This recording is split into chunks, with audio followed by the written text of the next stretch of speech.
Students, Kolhan mathematics में आप सभी का स्वागत है। और आज हम लोग डिस्कस करेंगे क्लास 8 का कुछ इम्पोर्टेंट मल्टीपल चॉइस क्वेश्चन। तो चलिए स्टार्ट करते हैं आज का लेसन। हमारा पहला क्वेश्चन है, which property of rational numbers is used in 3/4 plus -3/4 equal to 0? Closure property, associative property, additive inverse property और डिस्ट्रीब्यूटिव प्रॉपर्टी।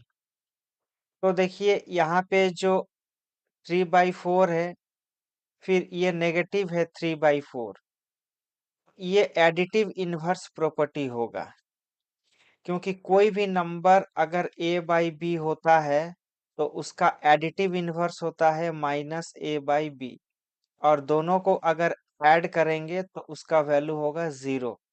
तो वही यहाँ पे है।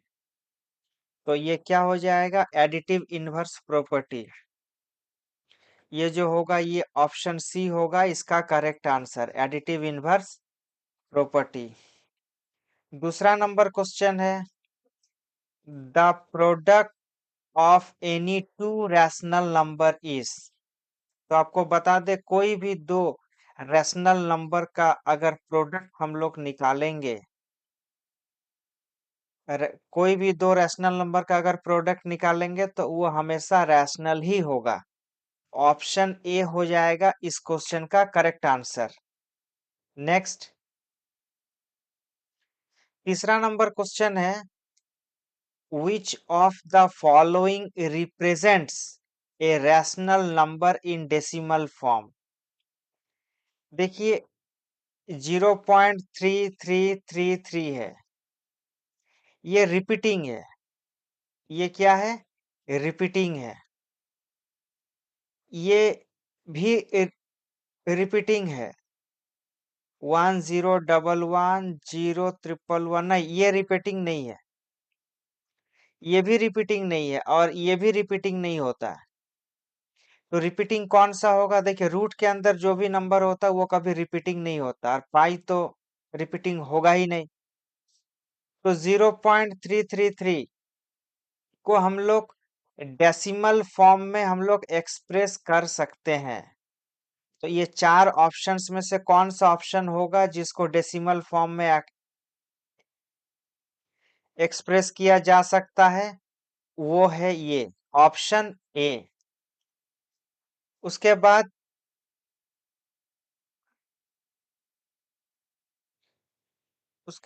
है, which of the following is not a rational number. Option, चार option है आपके पास और आपको बताना है कि इनमें से कौन रैशनल नंबर नहीं है। तो देखिए -3 रैशनल नंबर होता है, 2.75 भी रैशनल नंबर होता है, 7/9 भी रैशनल नंबर होता है। लेकिन रूट के अंदर जितना भी नंबर्स होता है जिसका स्क्वायर रूट निकालना पॉसिबल नहीं है, एज फॉर एग्जाम्पल √2, √3, √5, √7, ये सब एग्जाम्पल है इरेशनल नंबर का। ये जितना भी एग्जाम्पल है ये सब एग्जाम्पल है इरेशनल नंबर का। तो यहाँ पे ऑप्शन ए, बी और डी रैशनल नंबर है। रैशनल नंबर कौन नहीं है, √3। Option C is the correct answer, √3।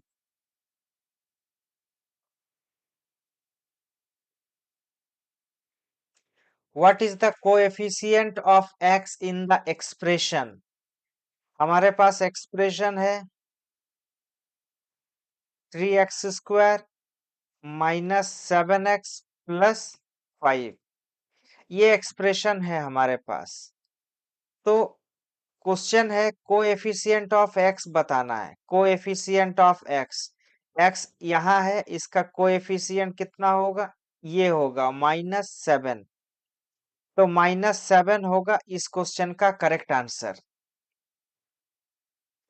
इसके बाद है नंबर 6, द एल्जेब्राइक आइडेंटिटी। ये जो एल्जेब्राइक आइडेंटिटी है a + b का होल स्क्वायर, इसका वैल्यू क्या है, इसका वैल्यू है ये साफ तौर पर ये फॉर्मूला लिखा हुआ है, क्योंकि a प्लस बी का होल स्क्वायर का फॉर्मूला होता है a square plus B square plus 2ab। तो इसका क्या फॉर्मूला होगा वही यहाँ पे लिखना है। ऑप्शन ए हो जाएगा इसका सही आंसर। देखिए कंफ्यूज नहीं होइएगा कभी भी, क्योंकि यहाँ पे A square plus B square minus 2ab भी है। आपको हम बता दें कि a माइनस बी का होल स्क्वायर का फॉर्मूला होता है A square plus B square minus 2ab। अगर बीच में प्लस है तो पूरे एक्सप्रेशन में प्लस होगा, अगर बीच में यहाँ माइनस है तो पूरे एक्सप्रेशन में प्लस होगा, लेकिन लास्ट वाला टर्म्स के आगे माइनस होगा। ये चीज आपको ध्यान में रखना है, ठीक है। तो इसका क्वेश्चन, इस क्वेश्चन का आंसर हो जाएगा option A square plus B square plus 2ab।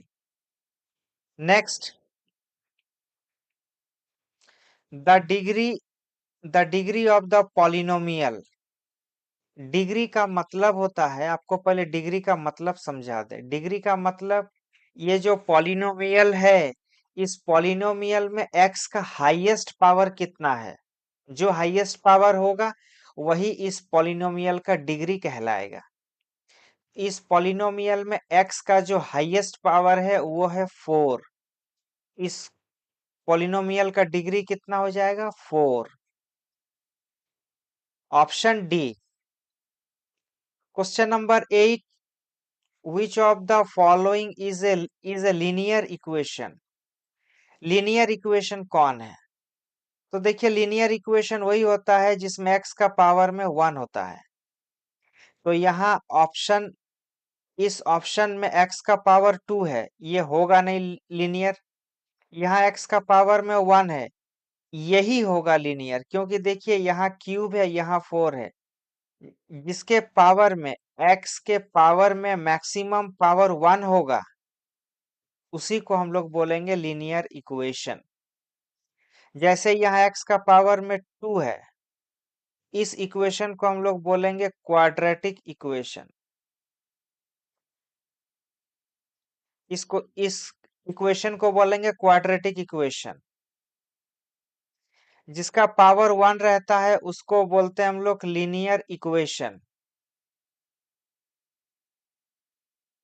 जिसका पावर 3 होता है उसको बोलते हैं हम लोग क्यूबिक इक्वेशन। और जिसका पावर 4 होता है स्टूडेंट्स, उसको बोलते हैं biquadratic equation. Biquadratic, जिसका पावर 4 होता है उसको बोलते हैं बाई क्वाड्रेटिक इक्वेशन। इस क्वेश्चन का सही आंसर होगा 2x plus 3 is equal to 7। Option B correct answer हो जाएगा। नेक्स्ट,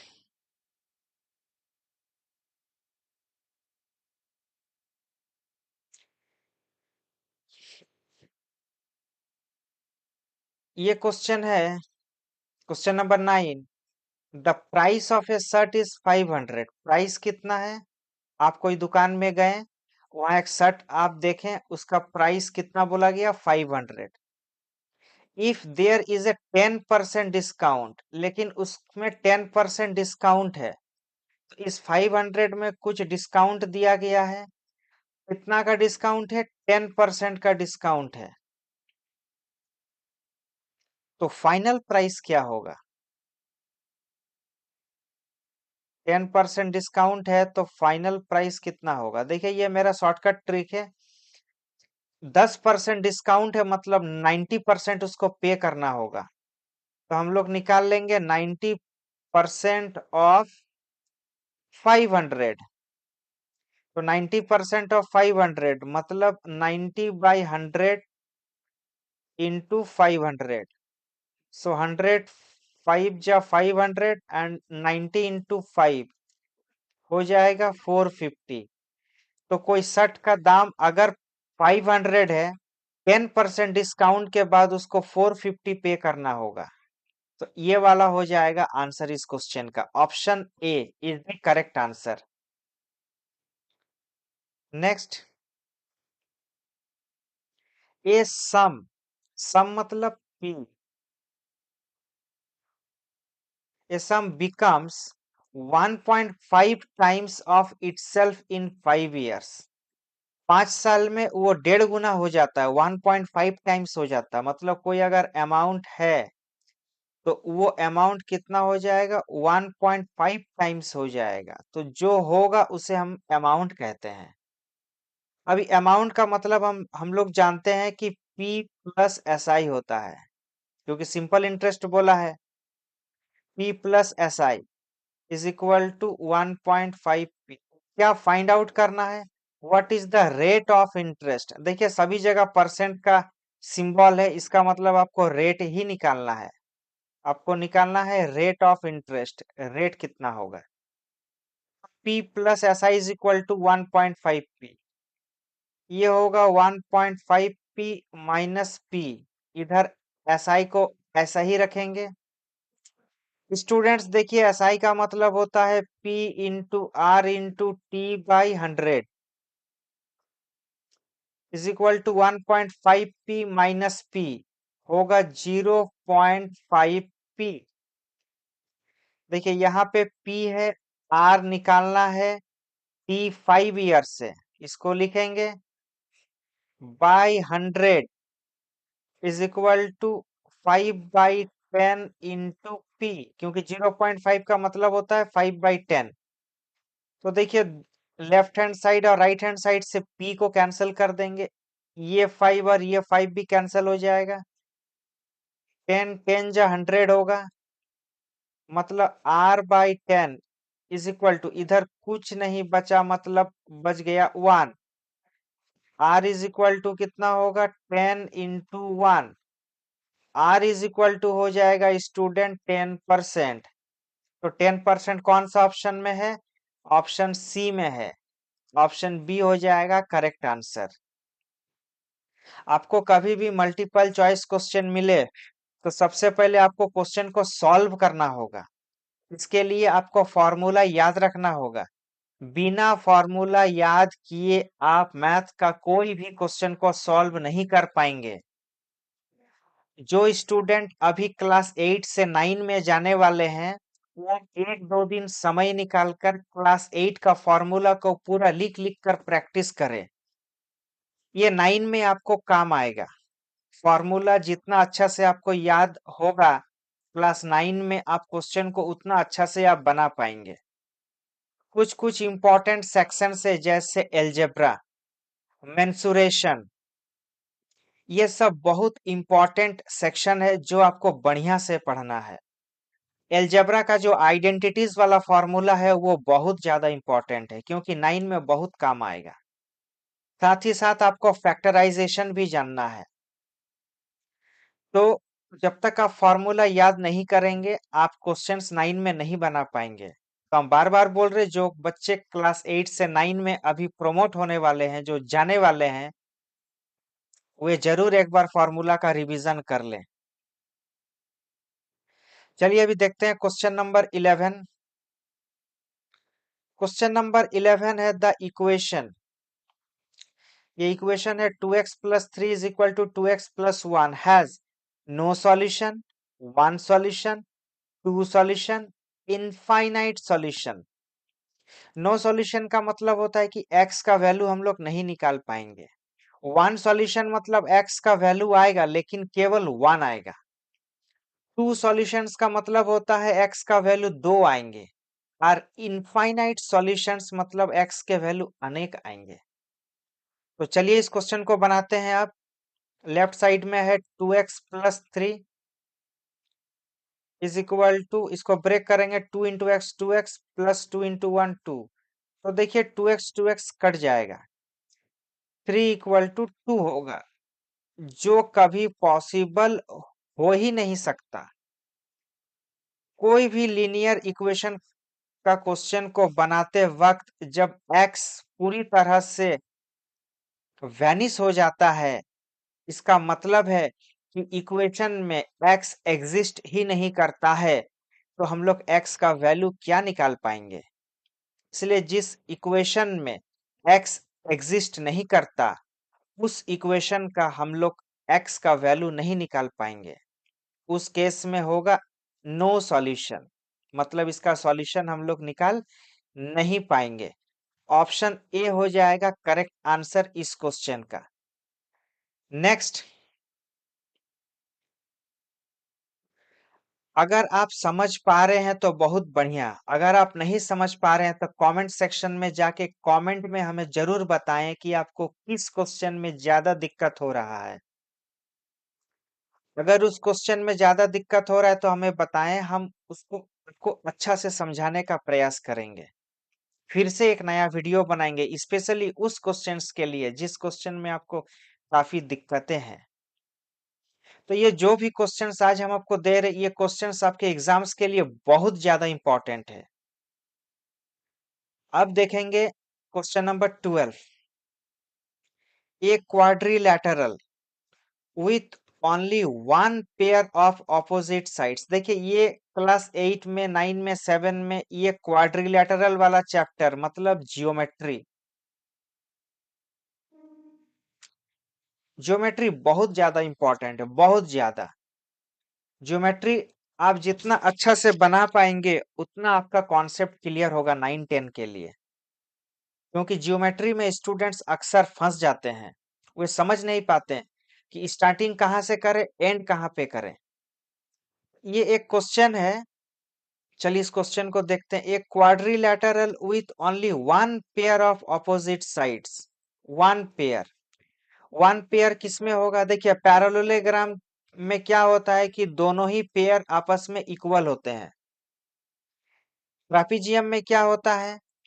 ट्रापीजियम इस तरह का होता है,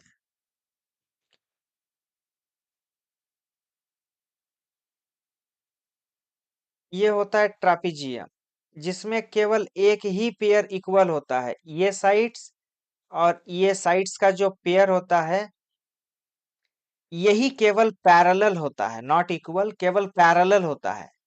जबकि ये साइड और ये साइड आपस में नॉन पैरेलल होते हैं, आपस में नॉन पैरेलल होते हैं।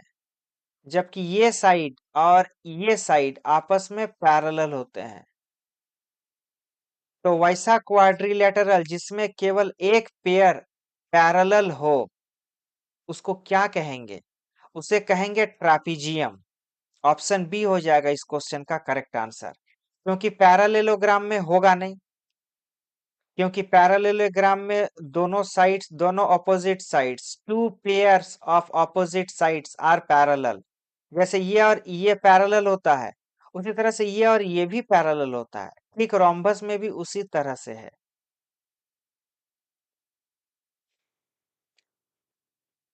और काइट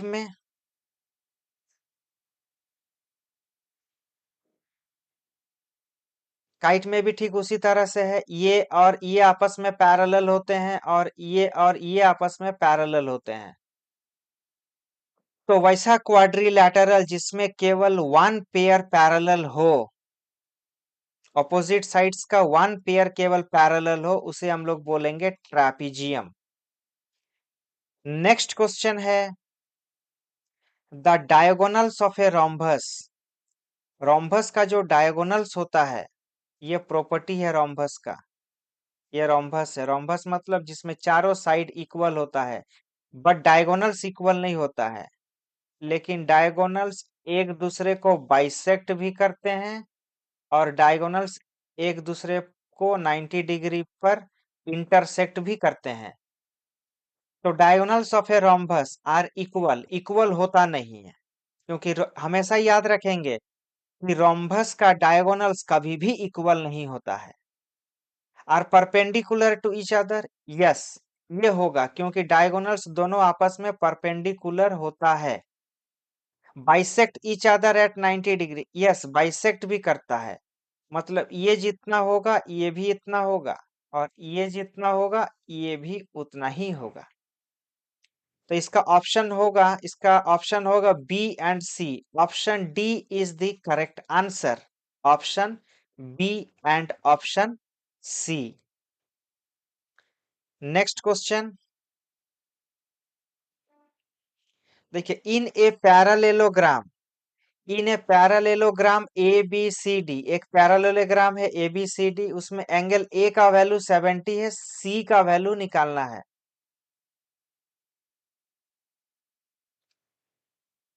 तो चलिए देखते हैं अभी। ये कोई पैरालेलोग्राम है, ये कोई पैरालेलोग्राम है, इसमें एंगल ए, ये एंगल ए है, ये एंगल बी, ये एंगल सी और ये एंगल डी। पैरालेलोग्राम का जो ऑपोजिट एंगल्स होता है वो आपस में इक्वल होता है। तो angle A equal to angle C होगा, angle A is equal to angle सी।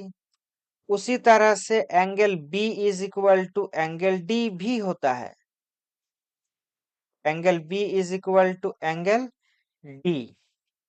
तो हमें पूछा है एंगल सी, एंगल ए दिया हुआ है, अगर ये 70 डिग्री है तो इसका ठीक ऑपोजिट वाला जो एंगल्स होगा वो भी 70 डिग्री होगा। ऑप्शन ए हो जाएगा correct answer, 70 degree, option A. Next, a quadrilateral has angles in the ratio 2, 3, 4, 5. The smallest angle is, quadrilateral का जो एंगल्स है, क्वाड्रिलैटरल, एक क्वाड्रिलैटरल बना दिए हम लोग। ये ए है, B, C and D. Angle A plus angle B plus angle C plus angle D, चारों एंगल का सम कितना होगा? 360। एंगल ए का वैल्यू यहाँ एक x मान लेंगे कांस्टेंट, इसको 2x लिखेंगे, A 2x, excuse me. Angle B का वैल्यू 3x, फिर हो जाएगा 4x, फिर हो जाएगा 5x।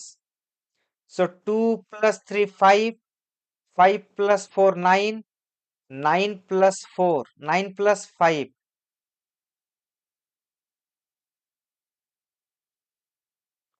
ये कितना हो जाएगा? 14x। कितना x हो जाएगा? 14x। 14x is equal to हो जाएगा 360।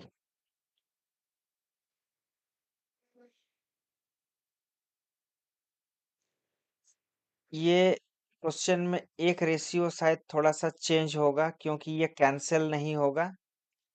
14x equal to 360, so 360 by 14, 7 2 जा 14, 2 180, नहीं ये कटेगा नहीं।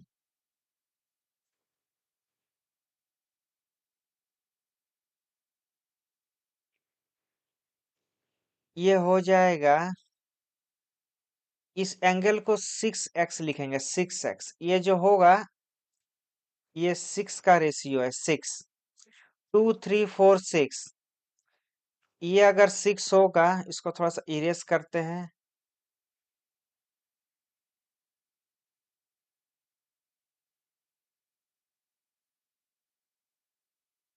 ये होगा 6x, 6 प्लस 4 10, 10 प्लस 3 13, 13 प्लस 2 15।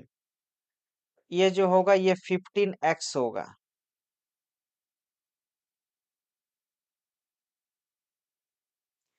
ये हो जाएगा 15x।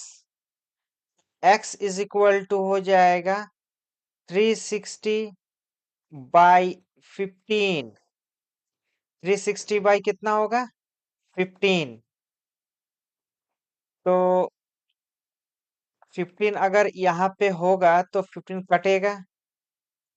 देखिए इसको लिख सकते हैं 5 इंटू 3, 3 120 जा 360 कटेगा, और 5 24 जा 120। x का जो वैल्यू आएगा वो होगा 24 डिग्री, 24 डिग्री। तो यहाँ सबसे मिनिमम जो एंगल है वो कौन सा होगा? 2x। x का वैल्यू अगर 24 है तो 2x का वैल्यू होगा 48 डिग्री। कितना होगा? 48 डिग्री। ये जो 40 डिग्री है, ये 40 डिग्री नहीं, ये 48 डिग्री होगा।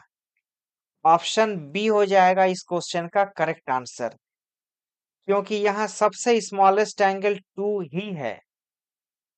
तो समझ गए हैं, जब भी क्वाड्रिलेटरल का एंगल से रिलेटेड क्वेश्चन देगा तब आपको एक बात हमेशा याद रखना है कि क्वाड्रिलेटरल का 4 एंगल्स का सम 360 होता है, और उसके बाद क्वेश्चन जिस हिसाब से बोलेगा उस हिसाब से हम लोग अप्लाई करेंगे। तो चलिए अभी देखते हैं नेक्स्ट क्वेश्चन। नेक्स्ट क्वेश्चन क्या है? The number of tangents that can be drawn from an external point two a circle. मान लीजिए ये कोई सर्कल है और यहाँ कोई एक्सटर्नल पॉइंट है। इस एक्सटर्नल पॉइंट से इस सर्कल पर कितना टेंजेंट ड्रॉ कर सकते हैं, ये बताना है।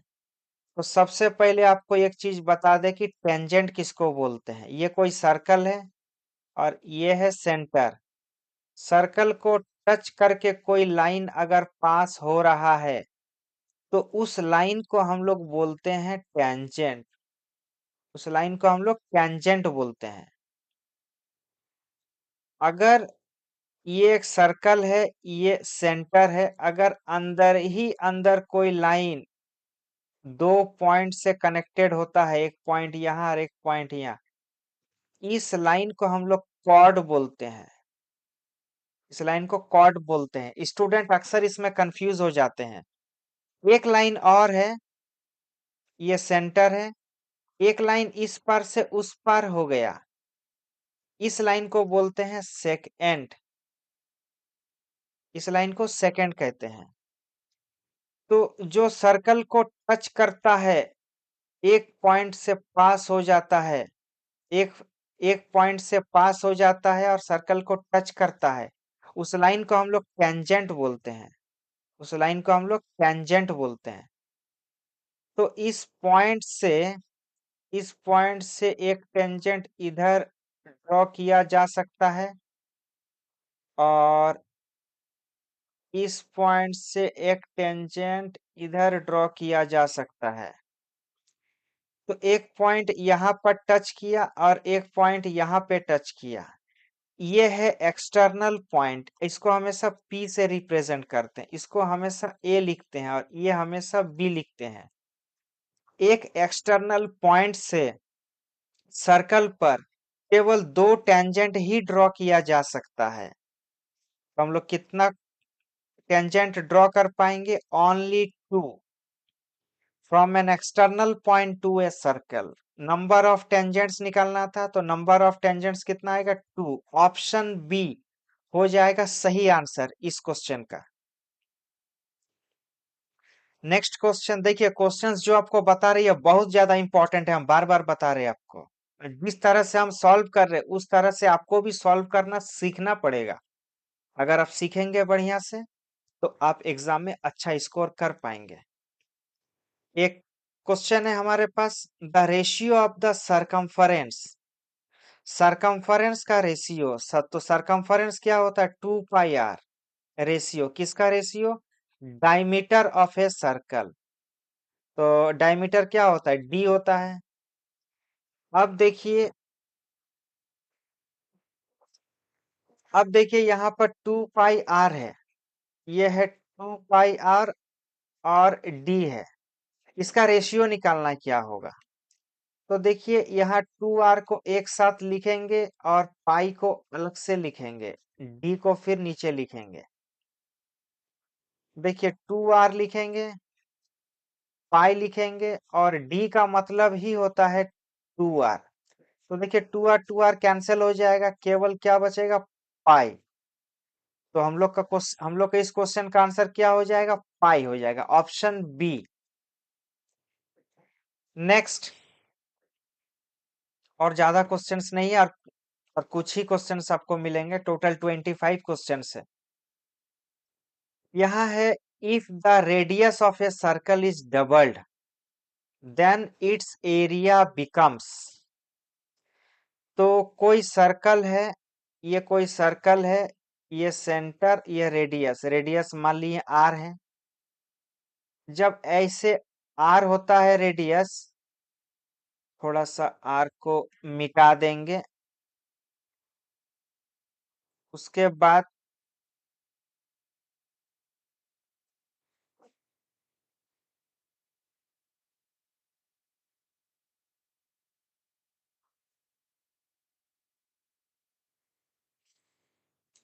बोला twice the original area, four times the original area, half the original area, the same as the original area.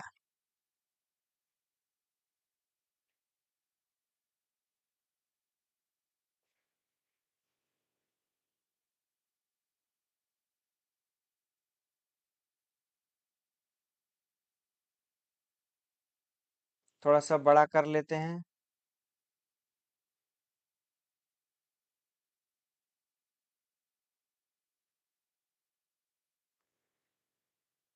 देखिए क्वेश्चन में बोला है कि if the radius of a circle is doubled, तो मान लीजिए ये कोई सर्कल है, ये सेंटर और यहाँ से यहाँ तक का डिस्टेंस को हम लोग रेडियस बोलते हैं।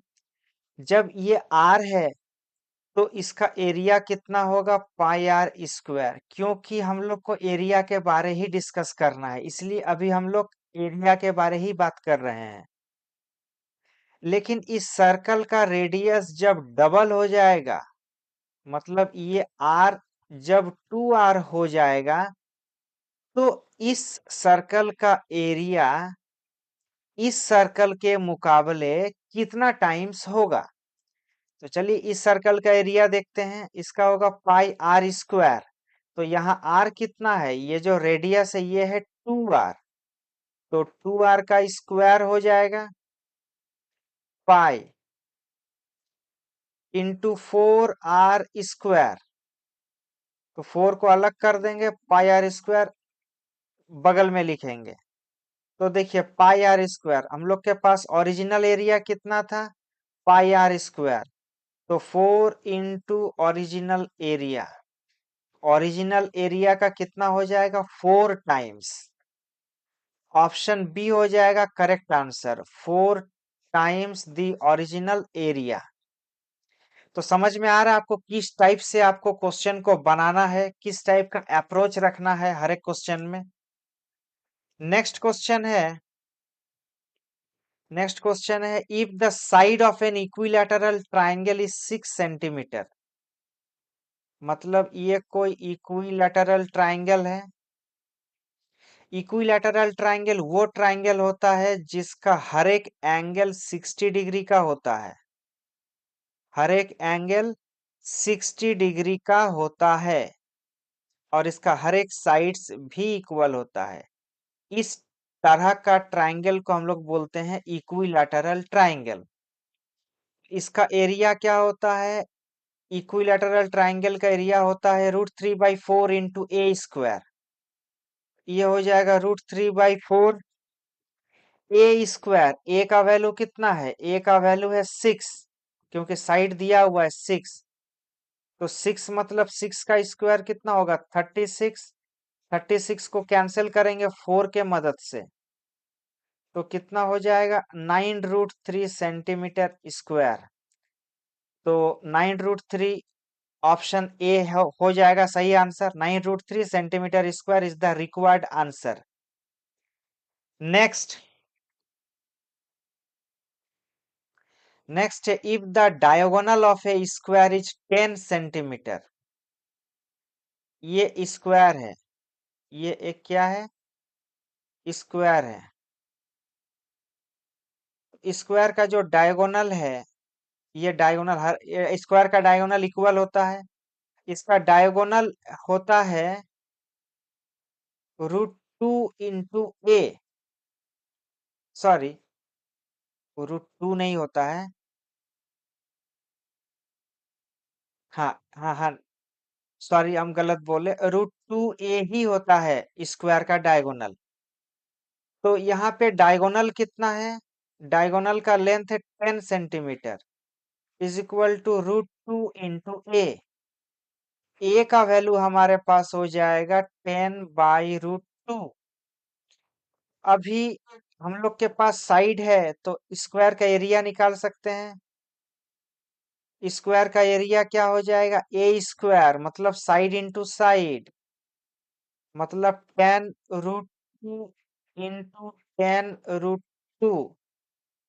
10 जा 100, √2 इंटू √2 इज इक्वल टू 2। सो 250 जा कितना हो जाएगा, 250 जा हो जाएगा 100। तो 50 सेंटीमीटर स्क्वायर मतलब 50 स्क्वायर सेंटीमीटर भी बोल सकते हैं। तो कहां पर है 50, ऑप्शन ए में है 50। ऑप्शन ए हो जाएगा करेक्ट आंसर इस क्वेश्चन का। नेक्स्ट और 5 क्वेश्चन है। ये तो बहुत आसान क्वेश्चन है, बहुत जबरदस्त क्वेश्चन है, डायरेक्ट फॉर्मूला के आधार पर क्वेश्चन बनाया गया है। एक सिलेंडर है, सिलेंडर है ये एक सिलेंडर हम ड्रॉ करके भी दिखाते हैं आपको। ये सिलेंडर होता है, इसको बोलते हैं राइट सर्कुलर सिलेंडर। एक सिलेंडर है, यहाँ से यहाँ तक का जो लेंथ होगा उसको हाइट बोलेंगे, ये हाइट होता है। और यहाँ से यहाँ तक का जो लेंथ होता है उसको रेडियस बोलते हैं। तो इसका टोटल सरफेस एरिया कितना होता है, तो देखिए टोटल सरफेस एरिया का मतलब होता है 2πr into R plus H. Option C हो जाएगा इसका correct answer, total surface area. तो टोटल सरफेस एरिया का मतलब क्या हो जाएगा, देखिए ये आता कैसे है वो भी जान लीजिए। देखिए टोटल सरफेस एरिया का मतलब होता है ये जो कर्व्ड सरफेस एरिया है, ये कर्व्ड सरफेस एरिया लेंगे पहले। कर्व्ड सरफेस एरिया होता है, सिलेंडर का कर्व्ड सरफेस एरिया होता है 2πr(h) प्लस ये ऊपर वाला सर्कुलर एरिया, नीचे वाला सर्कुलर एरिया। एक सर्कुलर एरिया होता है πr²। हमारे पास दो सर्कुलर एरिया है तो 2πr² होगा। तो यहाँ से 2πr को कॉमन ले लेंगे, यहाँ h बचेगा और प्लस यहाँ r बचेगा। इन शॉर्ट हम लोग उसको ऐसे भी लिखते हैं 2πr multiplied by r plus H. ये है PSA of the cylinder, total surface area of the cylinder. Option C हो जाएगा करेक्ट आंसर इस क्वेश्चन का। Next, if the height of a cone is tripled, एक कोन है जिसका height को ट्रिपल कर दिया गया है, 3 टाइम्स कर दिया गया है। तो कोई कोन है, राइट सर्कुलर कोन, इसको बनाते हैं, ये h है और यहां से यहां तक का लेंथ है r। खाली उसका हाइट को बढ़ाया गया है, रेडियस सेम है, रेडियस उतना ही है।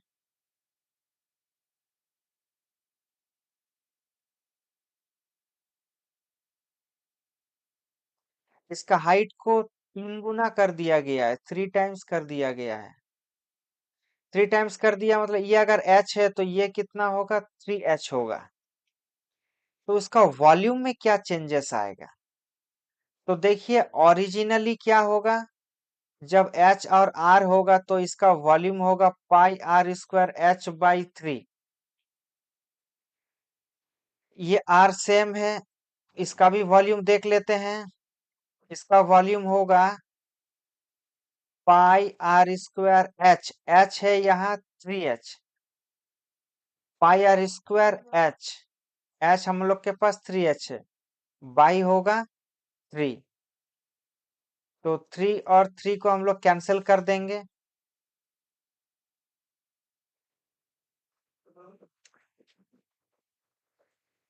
कोन का जो वॉल्यूम होता है वो होता है πr²h/3। तो इसको अभी हम लोग कैंसिल कर देंगे। कैंसिल अगर कर देंगे तो πr²h, ये होगा πr²h बचेगा केवल। ठीक है, हाइट को बढ़ा दिए हैं, उसका हाइट को बढ़ा दिया गया है, तो ये ऑप्शन में गलत है, ये ऑप्शन में गलत है, ये कुछ दूसरा ऑप्शंस होगा। ये रिमेन्स द सेम, नहीं ऑप्शन सही है, इट्स वॉल्यूम इज कितना होगा, 3 टाइम्स होगा। देखिए इसको कैंसिल नहीं करेंगे अभी, इसको बिना कैंसिल किए बनाएंगे। थोड़ा सा इसको इरेज कर देते हैं पहले अच्छा से, तो थोड़ा सा अच्छा लगेगा देखने में।